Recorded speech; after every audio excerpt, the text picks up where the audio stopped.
নিজুম ভাই, আপনাকে স্বাগত জানাচ্ছি। আপনি এখন সুইজারল্যান্ডের জেনেভে আছেন জাতিসংঘের সদর দপ্তরে। তো আপনি আপনার কার্যক্রম সম্পর্কে যদি দেশবাসীকে একটু অভিহিত করতেন, আসলে কি উদ্দেশ্যে এই সফরে আসা হয়েছে?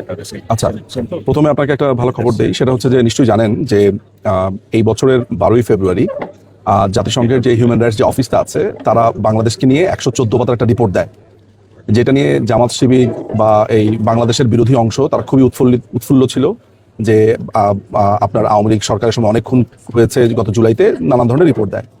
তো আমরা ইন্টারন্যাশনাল ক্রাইমস রিসার্চ ফাউন্ডেশনের পক্ষ থেকে প্রায় 490 পাতার আমরা একটা পাল্টা রিবাটাল তৈরি করেছি, যে তাদের মিথ্যাচার, তাদের প্রত্যেকটা প্যারাগ্রাফে মিথ্যাচার ধরে সেই রিপোর্টটা আমাদের তৈরি হয়েছে। প্রথমত এই রিপোর্টের কথা আমরা আজকে বলবো, যদিও সেটা নিয়ে একটা ফর্মাল সংবাদ সম্মেলন। আপনি জানেন যে ব্রাসেলস, জেনেভা, প্যারিস এবং নিউ ইয়র্ক, লন্ডন, এই জায়গাগুলোতে এরকম 4-5টা জায়গাতে আমরা সংবাদ সম্মেলন করবো এবং সারা পৃথিবীকে জানাবো যে আমরাও পাল্টা একটা রিপোর্ট তৈরি করেছি। সেটাও সবাইকে পড়তে হবে, তাদের যে মিথ্যাচার, ভুল তথ্য, সেগুলা নাম্বার 1 এই ভিডিওর মাধ্যমে সেটা আমি জানিয়ে দিচ্ছি। আমরা শীঘ্রই একটা সংবাদ সম্মেলনে সবাই দেখতে পারবে, অর্থাৎ ওই রিপোর্টের একটা রিবাটাল তৈরি হয়েছে।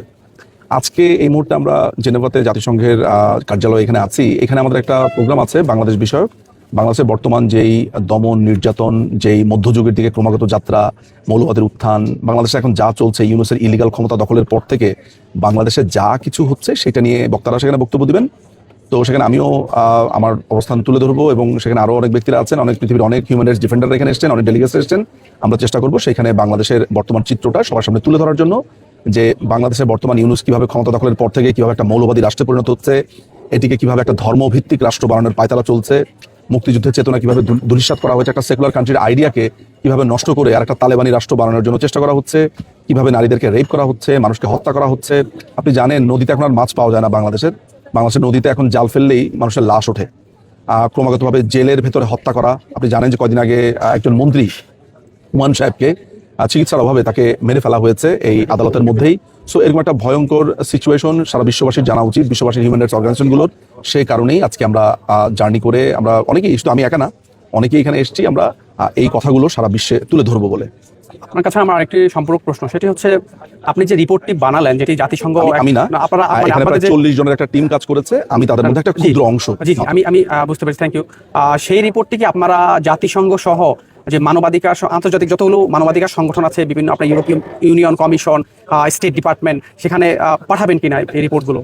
ডেফিনেটলি, প্রথমত হচ্ছে ডেফিনেটলি শুধু জাতিসংঘ না, পৃথিবীতে যতগুলো রাষ্ট্র আছে, যদি পৃথিবীতে 500টা রাষ্ট্র থাকে, 200টা রাষ্ট্র থাকে, 100টা রাষ্ট্র থাকে, প্রত্যেকটা রাষ্ট্রের হেডকে ইমেল করা হবে, চিঠি দেওয়া হবে এবং আমরা প্রায় 1000 কপি এটা ছাপিয়ে আমরা পৃথিবীর বিভিন্ন জায়গাতে এটা বিলাবো।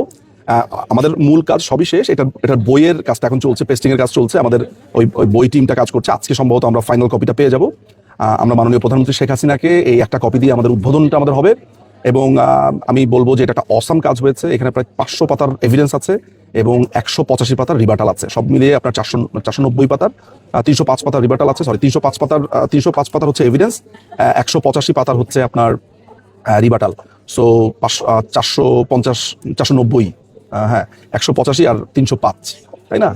সো আলটিমেটলি এটা আমরা চারদিকে ছড়াবো। এটা আমরা জাতিসংঘ থেকে শুরু করে বিভিন্ন ডেলিগেটস, বিভিন্ন মানুষকে এটা আমরা পৌঁছে দিয়ে আসা, বিভিন্ন কবি, সাহিত্যিক, আমেরিকান কবি সাহিত্যিক, ব্রিটিশ কবি সাহিত্যিক, কানাডার লেখক, চিন্তক, দার্শনিক, এরকম পৃথিবীর বিভিন্ন জায়গাতে আমরা এই হিউম্যান রাইটস যে বিপর্যয় হয়েছে, এই যে ইউনাইটেড নেশনস যে মিথ্যা কথা বলেছে এবং কিভাবে তারা মিথ্যা তথ্য দিয়েছে, কিভাবে তারা মেথোডোলজিকে ডিস্টর্ট করেছে, নানানভাবে তারা তথ্যকে লুকিয়েছে, তারা আসল তথ্য দেয়নি, তারা মিথ্যে কথা বলেছে এবং হাস্যকর যুক্তি দিয়েছে, এই সমস্ত কিছুকে নিয়ে আমাদের 40 থেকে 45 জনের একটা টিম দিনরাত কাজ করেছে। সেটার লিগ্যাল টিমে, মানে আইনি দলের আমি একজন ক্ষুদ্র কর্মী ছিলাম। এই বিষয়ে রিপোর্টটা করেছে। এই বিষয়টা সম্পূরক প্রশ্ন আছে, সেটা হচ্ছে আপনারা কি, তারা যেরকম এই যে জাতিসংঘের মানবাধিকার টুলসটাকে ব্যবহার করে, বিশেষ করে ইউনুস রেজিম, তারা যেভাবে বিলিয়ন ডলার ব্যয় করছে লবিস্ট নিয়োগ, যেটি তারা নিজেরা স্বীকার করেছে, আপনি জানেন জামাতের ইউরোপের মুখপাত্র আবু বকর মোল্লা স্বীকার করেছে, আপনারা কি ব্রাসেলস সহ জেনেভাতে এবং নিউ ইয়র্কে এরকম কোনো সেমিনার সিম্পোজিয়াম করবেন কিনা? এই প্রসঙ্গে একটু এই আপনারা জেফ্রি শ্যাক্সকে চিনেন, কলম্বিয়া ইউনিভার্সিটি সাস্টেনেবল ডেভেলপমেন্ট, তাকে কি আপনারা সম্পৃক্ত করবেন? তিনি এই বিষয়ে কথা বলেছেন। আমেরিকা কেন্দ্রিক প্রোগ্রামে তাকে সম্পৃক্ত করা হবে বলে আমাদের যারা তার সাথে যোগাযোগ করছে তারা জানিয়েছে। নম চমস্কিকে আমাদের ইচ্ছা আছে, আমাদের এরকম পৃথিবীর বড় বড় লেখক লেখিকা, মানবাধিকার অর্গানাইজেশন, ব্যক্তি, এরকম অনেক মানুষকেই দাওয়াত দেওয়ার ইচ্ছা আছে। ভারতেও আমরা একটা বড় ধরনের সংবাদ সম্মেলন করতে চাই, বিশেষ করে দিল্লি, কলকাতাতে আমরা একটা বড় ধরনের সংবাদ সম্মেলন করতে চাই। এবং আমরা মোটামুটি বলা যায় যে আপনারা চেনেন এরকম পরিচিত অনেক মুখকেই আমরা আসলে এখানে এনে সম্পৃক্ত করতে চাই। এবং আমরা বলতে চাই, আপনারা দেখতে পারবেন এটা নিয়ে প্রচার প্রচার আমাদের একটা পিআর টিম আছে।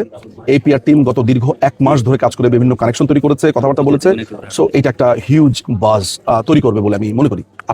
আপনারা যে ইউরোপীয় ইউনিয়নের যে সাবেক কমিশনার, তিনি বর্তমানে ফাউন্ডেশন ফর ইউরোপিয়ান প্রোগ্রেসিভ স্টাডিজের economist professor doctor Laszlo Andor, তিনিও এই বিষয়ে অবগত আছেন। তাকেও আপনারা ইউরোপীয় পার্লামেন্ট বা কমিশনে তার কাছে পেপার হস্তান্তর করবেন। আপনার সাথে পরিচয় থাকলে, আমি ওনার নাম শুনিনি, বাট আপনার সাথে পরিচয় থাকলে ডেফিনেটলি আমি আপনার সাহায্য নিব।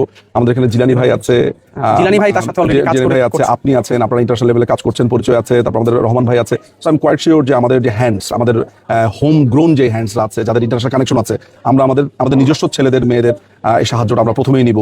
তাদের থেকে বড় পিআর আর হতে পারে না। আমরা তাদের ভেতরের যে শক্তি সেটাকে আমরা বের করে নিয়ে আসবো। শুধু যে বিদেশি পিআর ফার্ম এগুলোই যে শেষ কথা তা না, আমাদের নিজেদের দেশীয় যারা আছে তাদের ক্ষমতাকেও আমরা পূর্ণ ব্যবহার করতে চাই। আপনাকে অসংখ্য অসংখ্য অসংখ্য ধন্যবাদ। ধন্যবাদ নিঝুম ভাই। আশা করি দেশের মানুষ আপনার কাছ থেকে